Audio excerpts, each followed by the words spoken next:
Fábio, boa noite na medida do possível. Fica alguma lição da partida de hoje, dessa decisão, o gramado do Palmeiras? Você tem alguma coisa para falar até da arbitragem? Já que o principal objetivo do Santos na temporada, claro, o grupo queria ser campeão paulista, mas o principal objetivo é começar, né? Que é a volta para a Série A. E vou aproveitar o ensejo da condição de fazer pergunta. O Santos tem essa janela agora de exceção dos jogadores que atuaram no estadual até dia 19. Você pretende pedir reforço para a direção? Muito obrigado. Sobre o campo, muito bom em relação ao jogo que a gente perdeu aqui de 2-1 na fase classificatória, melhorou bastante. Veio as informações aí que no primeiro gol a bola estava rolando, aí o senhor VAR nunca trabalha, né? É estranho isso, é umas coisas ainda que deixam muitas dúvidas. Enfim, apesar da gente ter dado mole lá também, são detalhes aí que me falaram, eu não vi ainda. A bola estava rolando quando o Everton bate. Repetindo, a lição a gente tem todos os dias, todos os treinamentos, todos os jogos. É um aprendizado constante a nossa profissão. Mas repetindo, cara, triste pelo jogo, mas muito feliz por esses 3 meses de trabalho aí. Contratação? Estamos conversando, tá? Com os pés no chão, com bastante sabedoria aí, para que, se realmente chegue jogadores aí que nos acrescente. Carilli, boa noite. Bruno Faria, da Rádio CBN. Eu queria entender um pouco a situação que você tem o Julio Furti como o seu centroavante titular, mas para essa segunda partida ele não conseguiu trabalhar em campo, pelo menos a informação que nós tivemos. E aí hoje ele entra nos minutos finais. Como é que foi essa preparação sem ele, colocando o Morelos no time titular e a reação que você tem ali no banco em ver os seus jogadores brigando principalmente no campo de ataque e tentando ter aquela casquinha que o Furti tinha, pelo menos nas fases mata-matas, e que hoje faltou bastante para o time do Santos? Em relação ao Julio, quando eu recebi a notícia ali que eu ia ter pelo menos alguns minutos, foi algo que nos acrescentou, né, na forma de pensar no jogo. Realmente não trabalhou nem um dia comigo, mas trabalhou ali com a fisioterapia, na piscina, foi para campo fazer trabalhos específicos sexta e sábado, se eu não me engano. Sexta e sábado ele esteve no campo, junto ali fazendo um trabalho para que ele pudesse suportar ali 30 minutos. Pensei em colocá-lo sim no início, mas fiquei na dúvida se ele não suportar o primeiro tempo, eu já queimar uma substituição no primeiro tempo. Os médicos me garantiram que 25, 30 minutos ele suportaria, como suportou, né? Acho que coloquei ele com 15, 17 minutos, alguma coisa assim. Mas é um jogador que é sim o titular, mas por conta dessas circunstâncias eu optei em deixar ele para a parte final do jogo. Fábio, tudo bem? Guilherme Napo, da Jovem Pan. O resultado de hoje não apaga a excelente campanha que o Santos fez no campeonato. É o melhor resultado do Santos em primeira fase na história do atual formato, que é disputado desde 2014. 15 novos jogadores, você voltando, um novo presidente. O que você leva de lição de positivo para o restante da temporada, para a disputa da Série B? Só coisas boas, cara. Ainda estamos buscando algumas situações. Todos já sabem, a gente não tem pré-temporada e já entra numa competição e jogo em cima de jogo e muitas vezes fazendo algumas experiências. Hoje eu tenho mais nítido o que o grupo pode me dar, o que o elenco pode me dar, as variações que eu posso fazer dentro do jogo ou dentro da competição. Então, assim, só coisas boas, cara, pode ter certeza, né? Repetindo, ninguém gosta de perder, né? Mas a gente tem que ser bastante realista. Feliz com tudo que aconteceu até agora e muito promissor essa temporada nossa e 25, quem sabe 26 e tudo mais pra frente. O Santos voltar a estar onde ele tem que estar. Carilli, aqui Pedro La Roca do Esporte por Esporte. Carilli, você já falou da sua satisfação em relação a esse Campeonato Paulista. O Santos foi o melhor dos 7 times que hoje estão na Série B. O que falta hoje pro Santos conseguir fazer uma Série B tranquila? Pode não faltar nada, é claro, mas você sente que esse time tem algumas limitações que precisam ser corrigidas no decorrer do tempo? Obrigado. Como eu falei, a nossa Copa do Mundo era o Campeonato Paulista, né? Não olhei para outras coisas, não olhei para outros times, não olhei o que vai ser, a não ser aqueles que nós enfrentamos. Acredito que vai ter mudanças também nesses times aí, né? Você pega um Ituano, por exemplo, que caiu, deve dar uma resposta na questão de contratação, de qualificação, por exemplo. A gente sempre quer mais, né? Mas também isso muito inclui o meu trabalho. Agora eu tenho aí 2 semanas para trabalhar e começar assim a nossa Copa do Mundo passa a ser a Série B. O único campeonato que a gente tem que levar com muita seriedade, onde eu vou trabalhar bem 2 semanas aí, definir mais algumas coisas, né, para esse campeonato que está por vir. Carille aqui, Giovanni Afonso do Varanda Futebol Debate. Carille, num recorte de 6 meses, o Santos tomou 3 gols em decisões muito parecidos o que foi essa jogada do primeiro gol ali no pênalti do Rafael Veiga. Tomou um gol assim contra o Vasco da Gama, ali numa decisão direta contra o rebaixamento. Tomou um gol assim pós-escanteio no rebaixamento contra o Fortaleza e tomou mais um gol assim numa jogada que partiu ali de um contra-ataque após escanteio. Queria que você comentasse sobre esse lance, quais foram os vacilos ali da defesa do Santos e como melhorar isso pro restante da temporada. Muito obrigado. Sinceramente, não lembro desses gols do Campeonato Brasileiro. Tá, são outros jogadores, outras situações. Você fala do primeiro gol aqui hoje? Sim. A gente tinha o controle da situação, né? A gente tinha que ter definido mais rápido a situação ali, independente do Everton ter batido com a bola rolando ou não. A gente poderia ter definido o lance ali e ter encerrado ali para uma lateral ou até mesmo para um escanteio, né? Mas é isso, é um outro grupo, são 15 jogadores contratados, mais uns 6, 7 que subiram, então são 21, 22 jogadores aí que fazem parte agora do grupo profissional. E é isso, trabalhar bastante, que tem muita coisa para arrumar ainda. Carille, boa noite, Vitor Salles, Alambra Santista. Falando da partida em si, o Santos ele conseguiu segurar a pressão do Palmeiras até os 30 minutos, até o lance do pênalti. E no segundo tempo, com 1-0 ainda, o Santos ainda teve 2 grandes ataques que no último detalhe o Santos não conseguiu colocar a bola para dentro. Quando a gente fala de final, que é detalhe, são nesses detalhes que o Santos não conseguiu ajustar para sair daqui ou levar a partida para o pênalti ou sair daqui vencedor. E só complementando, queria entender qual que foi a tua estratégia quando você tirou o Pituca ali, já estava 2-0 para o Palmeiras, e deixou o Juliano em campo, que é um jogador um pouquinho mais lento do que o Pituca. Obrigado. Falando da substituição, a ideia foi levar o Guilherme para dentro, abrir Pedrinho e Wesley pelos lados, né, para que a gente tivesse 2 meias, um atacante e 2 pontas. Essa foi a ideia ali. Então ali já não é questão de mobilidade, é questão de posição. O Pituca é um volante, o Juliano é um meia, né, um meia que chega, um meia que acha esse último passe. Então a ideia foi essa, perdendo de 2-0, tentar algo diferente. Qual que é a primeira pergunta? Desculpa. Com relação aos detalhes de fazer o tempo de chance. A gente criamos as oportunidades em cima daquilo que a gente tinha estudado do Palmeiras, a gente chegou ali, tanto na bola parada ali, na última bola com o Gil, deixando ele por trás e buscando ele ali mesmo. O espaço nas costas da linha defensiva do Palmeiras foi algo que a gente também trabalhou, e primeiro tempo também conseguimos algumas vezes ali, e segundo tempo principalmente com o Guilherme. Criamos oportunidades e não fizemos, né? Para que desse uma tranquilidade melhor, talvez, no jogo, para que levasse para os pênaltis. Mas repetindo assim, olhar para frente agora. Carille, boa noite. O Santos toma um gol na parte final do primeiro tempo. Queria te perguntar, ainda mais sabendo, por exemplo, da situação da bola rolando, se foi pênalti ou não, qual é a sua conversa no intervalo com o seu elenco, como é que rola esse papo, o que você pede para eles. E você falou das substituições, até do Furt, que foi junto com as 2 que eu quero questionar. Por que você optou, qual foi a sua ideia de tirar os 2 laterais, trocar os 2 laterais, colocar gás novo nessas 2 posições?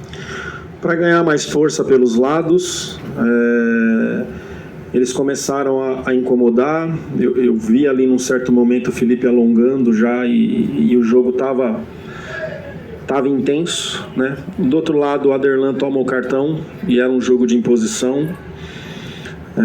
Por isso as 2 substituições, pensando nisso, e ganhar força pelos lados, que o Palmeiras é um jogo pelos lados, é inversão, é bola, é muito cruzamento.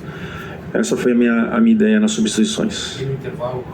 No intervalo, perguntei para eles se estava acontecendo algo de diferente que a gente imaginava. Eles não, era isso mesmo que a gente tinha preparado para o jogo, né? Pedi mais atenção no segundo tempo, uma imposição um pouquinho melhor, principalmente nessa primeira e segunda bola, né? Que o Palmeiras tem isso muito bem definido. Foi mais em cima disso que eu falei no intervalo.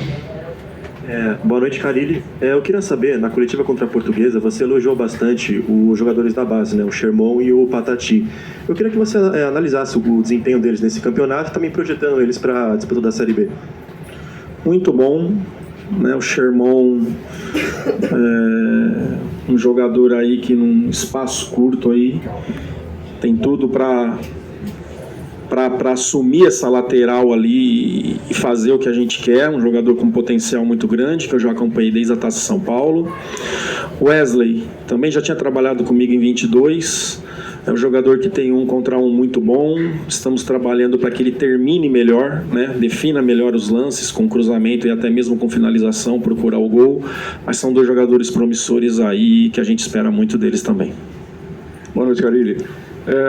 O Santos fazia um jogo muito parelho com o Palmeiras até o pênalti. O quanto o pênalti, da forma como aconteceu, até polêmico, porque o Colasso chega aí para o meio campo, ele faz um sinal uma hora para o João Paulo repor a bola e ele para, e aí é confirmado, vai para o VAR e ele confirma o pênalti. O quanto isso mexeu negativamente com o time. E claro que a campanha toda do Santos foi uma campanha muito boa, né? Foi o único time que bateu o Palmeiras no campeonato todo, mas o que você tira disso de lição? O que você acha que o Santos tem que evoluir na Série B para buscar uma das vagas para o Brasileirão de novo? Obrigado. A questão da evolução aí é continuar trabalhando, os jogadores se conhecendo e se entendendo cada vez mais. Que bom ter visto o Juliano hoje pelo tempo todo dentro de campo, né? Jogador que 7, 8 rodadas não tivemos ele aí, é um jogador muito importante. Que legal que ele suportou, a gente tinha preocupação também do campo sintético com ele, suportou e suportou bem. Primeira pergunta? Até que não, cara, até que depois do pênalti ali que acontece o gol, a gente ainda continuou bem postado dentro de campo. O Palmeiras com as ideias bem definidas do que quer dentro do jogo, né? Repetindo, não tem jogo de segurança para fazer, alonga essa bola e vai para a segunda bola. É um jogo bem objetivo, que a gente sabia muito bem disso, né? Mas eu senti em todo momento, só na parte final ali que eu fui para aquela loucura no modo de dizer e zagueiro para frente, buscando o gol ali para tentar levar para os pênaltis. Carille aqui, Vinícius Figo do Baixada Esporte. Carille, comparando o jogo de hoje com o jogo da Vila Belmiro no domingo passado, o que você sentiu do time que poderia ter apresentado diferente e se dava para ganhar o jogo de hoje? Dava para ter levado esse título para a Vila Belmiro? A vantagem de 1-0 poderia ter sido maior no jogo passado? Não podia ser não, acho que 1-0 lá, Palmeiras também teve possibilidade de fazer gol, a gente também teve.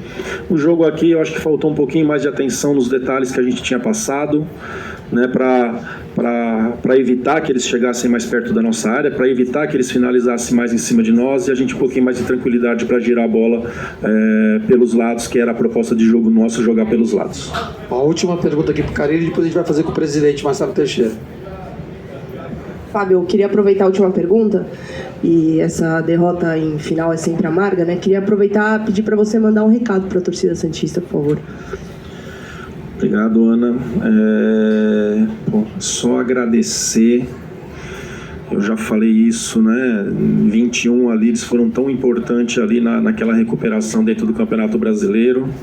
E agora, novamente, comprando a ideia, entendendo a situação do clube, entendendo onde nós estamos, apoiando bastante a diretoria pelas coisas que eu escuto e vejo, né? E tem que ser por aí. Essa briga ela não é só nossa, não, é de todos nós, e sabemos que eles apoiando, eles do nosso lado, nos tornamos mais fortes, né? Então, aí, sei que os primeiros jogos em casa aí não terão torcida, é isso mesmo, né? Da Série B, mas daqui a um pouquinho estarão juntos com a gente aí para nos ajudar a buscar esse objetivo aí, que é voltar para a Série A do Campeonato Brasileiro.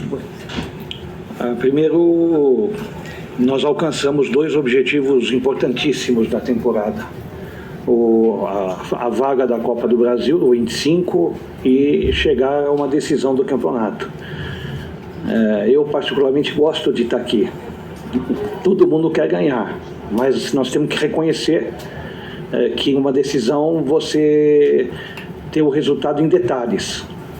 Nós na Vila fomos bem, aqui também fomos bem, mas pecamos em alguns lances capitais que alguns comentam a respeito de dúvidas, mas eu acho que isso também não desmerece a conquista do Palmeiras e ao contrário, valoriza demais a do Santos. Alcançar o vice-campeonato nas circunstâncias que nós tivemos e vir a São Paulo e jogar de igual para igual, ter oportunidades, nós tivemos chances de gols e notar também que grande parte da partida a própria torcida deles sentiu que a nossa equipe estava bem, ao sentir silenciava e ao mesmo tempo apoiava.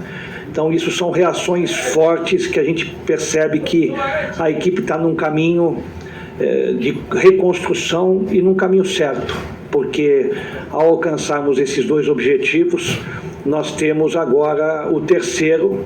Nós sabíamos que o elenco foi formado de uma maneira muito rápida, mais eficiente, bem assertiva, e agora nós tivemos a dificuldade do transfer ban, ainda temos, apesar do acordo com o clube russo, mas demanda um tempo para que isso seja homologado pela FIFA, e com isso nós pretendemos em seguida fazer alguns anúncios de contratações, porque já imaginávamos que o Campeonato Paulista seria um campeonato de observação que nós tivemos.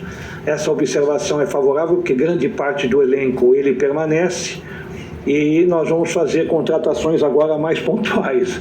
Não vamos, lógico, ter um número tão elevado como nós tivemos, com quase 15 contratações e mais as dispensas, mas nós temos agora algumas posições importantes, apenas não questionando os atletas que disputaram o Campeonato Paulista, mas sim melhorando a qualidade do grupo para que a gente continue prosseguindo, não agora apenas visando o Campeonato Brasileiro de 24. Queremos também já começar a programar o que nós faremos a partir de 25 com o elenco vice-campeão paulista e com aquele que estará disputando o Campeonato Brasileiro. Até porque um fator é você disputar apenas 2 competições no ano, que é a realidade do Santos hoje. A outra, que já começa a ficar boa, é você aumentar o número de competições, como disputar a Copa do Brasil. E respondendo aí essa sua pergunta, o transfer ban ele também prejudica muito, porque são valores, neste caso até do clube russo, muito altos, mas que houve também essa compreensão por parte do clube russo. A negociação foi muito boa, não tanto quanto nós esperávamos, mas adequada para essa realidade pelo desgaste que nós tínhamos com o russo. Então agora é programar bem, respiramos aí financeiramente, creio até agosto, setembro, o Santos respira bem, cumprindo as suas obrigações, não pretende negociar jogadores. Noto muitos comentários falando sobre possíveis saídas e contratações. Quem esteve como nós lá no vestiário pôde perceber que todos que estão hoje no Santos estão imbuídos e determinados com esses objetivos traçados, e nós queremos permanecer assim. Ao contrário do que possa ser saídas, nós queremos que hajam alguns reforços pontuais para que a equipe fique mais forte. Marcelo aqui, Giovanni Afonso do Varanda Futebol Debate. Marcelo, você como um santista, o que faltou para o Santos ser campeão? Qual foi o detalhe ali que faltou para o Santos ser campeão? Você sai mais satisfeito pela boa campanha que o elenco novo que você formou fez esse Campeonato Paulista, ou sai mais decepcionado por se tratar de mais uma final perdida para o rival Palmeiras?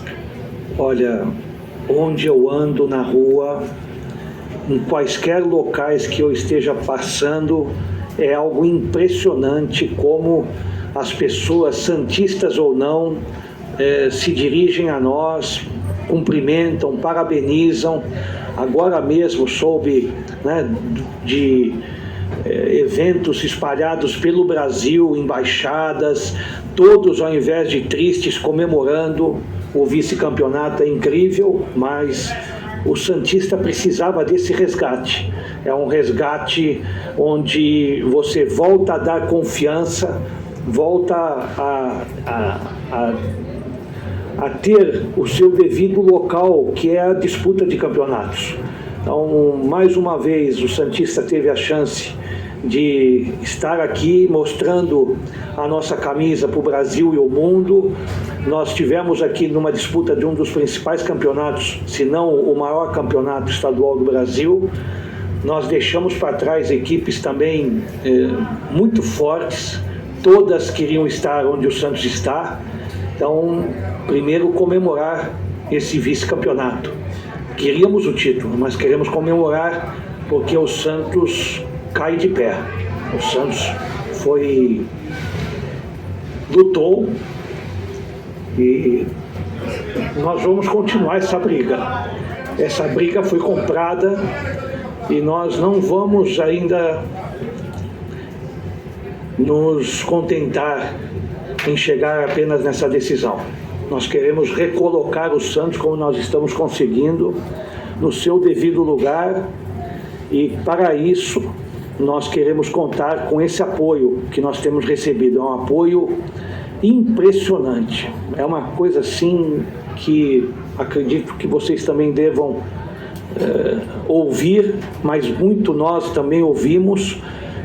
Eles estão ao lado do clube, e é uma reconstrução dura, difícil, mas nós estamos indo numa direção muito firme, muito forte, e eu acho que hoje o santista está comemorando muito mais do que lamentando a perda do título. Boa noite, Marcelo. Bruno Lima aqui da Trivela, no cantinho. Assim como o primeiro ano da sua gestão passada, o Santos termina com o vice-campeonato. E você comentou sobre a rapidez que esse elenco foi formado e os objetivos que foram alcançados nesta temporada, nesse Campeonato Paulista. Você se surpreendeu com o resultado final que esse elenco trouxe no Campeonato Paulista? O vice-campeonato, no caso? Não, eu não estou surpreso, porque a cada momento que, principalmente o Galo, passava para nós ali, antes mesmo de dezembro, de finalizar 23, a gente percebia que o perfil dos atletas era um perfil bem adequado para aquilo que a gente está fazendo. Então, não me surpreende o resultado. O que me surpreende é exatamente você ver o Santos vir aqui, como na Vila em Santos venceu, como aqui poderia também ter tido um resultado favorável. Como eu disse há pouco, em detalhe, não alcançamos um resultado melhor, mas isso, em hipótese alguma, baterá o nosso grupo. E, por coincidência, comentei isso no vestiário. Disse que na nossa passagem do novo milênio, no início do século, nós tínhamos também alcançado o vice-campeonato, num trabalho também bem curto, bem semelhante aqui com o realizado agora. Não na maneira como nós estamos, mas bem semelhante. Presidente, aqui Vinícius Figo do Baixada Esporte, parabéns pela campanha e pela reconstrução do Santos. Presidente, eu teria que perguntar, porque na última sexta, se não estou enganado, o Santos publicou uma nota falando da arbitragem do Rafael Claus, e hoje o primeiro gol sai de um lance muito questionável, de um pênalti onde o VAR manda o Rafael Claus manda o jogo continuar, o VAR chama de novo. Eu queria saber a opinião do Santos, a opinião do senhor com esse lance e a arbitragem do Rafael Claus como um todo nessa grande decisão do Campeonato Paulista. Eu acho que o trio de arbitragem, a gente não consegue ver lances assim em detalhes, né? Talvez eu assistindo, mas o trio de arbitragem foi muito bem, conduziu muito bem o jogo. O detalhe foi a decisão do VAR, porque é estranho, porque quando o VAR chama e eles estão conversando, o próprio Claus, ele dá sinal de dar continuidade ao jogo. Tanto que o nosso goleiro João Paulo quase bate o tiro de meta. E ali de novo o VAR chama, eu não vi o lance, de fato eu não sei. Dizem que a bola estava ainda em movimento quando o goleiro deles bateu o tiro de meta. Então, independente dessas questões, né, não vamos aqui ficar detalhando algum possível erro. Não vi erro do Klaus. Do Klaus, em nenhum momento na partida, nem do trio de arbitragem, eles realmente conduziram muito bem o jogo. São talvez detalhes que possam ocorrer, como esse da bola rolando, que assim como o VAR pudesse chamar por algumas vezes para ele assistir ao lance, poderia também ter revisto essa questão da bola rolando. Mas foi muito bem. Fizemos a nota e eu fiz questão de ir ao vestiário deles e cumprimentá-los. Que o Santos estaria em busca de alguns reforços, mas tinha a questão do transfer ban, acho que é uma questão de tempo do transfer ban cair. Nomes como o do lateral esquerdo Matheus Bidu, nomes como do Rossi, atacante do Vasco. O Santos pretende nos próximos dias trazer algum reforço no seu trabalho com o Galo, com o Léo. O Santos pretende trazer alguns reforços pontuais visando aí a estreia do Campeonato Brasileiro no próximo dia 19 e 20? É que eu já respondi essa pergunta, né, Felipe? Resumidamente, pretendemos fazer essas contratações pontuais diante daqueles do que foi já avaliado, analisado no mercado. Nós pretendemos fazer esses reforços. A última aqui, presidente. Marcelo, o Santos agora jogou alguns jogos na capital paulista, atraiu muito público. Eu queria saber do senhor, projetando no futuro já tem algum planejamento para jogar na capital paulista, para atrair mais o público? Como que vai ser essa reta final de temporada do Série B? Obrigado. O público nós temos que aguardar um pouco mais, né? Porque nós não temos o público nas primeiras partidas do campeonato, né? Então, diante do que já foi conversado com o tribunal, né, praticamente faltando apenas a homologação, vai ser divulgado nessa segunda-feira. Nós reduzimos então para 3 jogos, né, a redução com portões fechados, e 3 jogos são com portões abertos, com exceção do local reservado para as torcidas organizadas. E com isso, após essa questão da censura dos jogos, da proibição, nós pretendemos, a comissão técnica já fez esse estudo, o Galo já também me apresentou algumas opções de jogos do Campeonato Brasileiro, e nós vamos então definir essa situação para que a gente consiga mesclar e dividir jogos na Vila Belmiro com jogos em São Paulo e em jogos em outras praças também.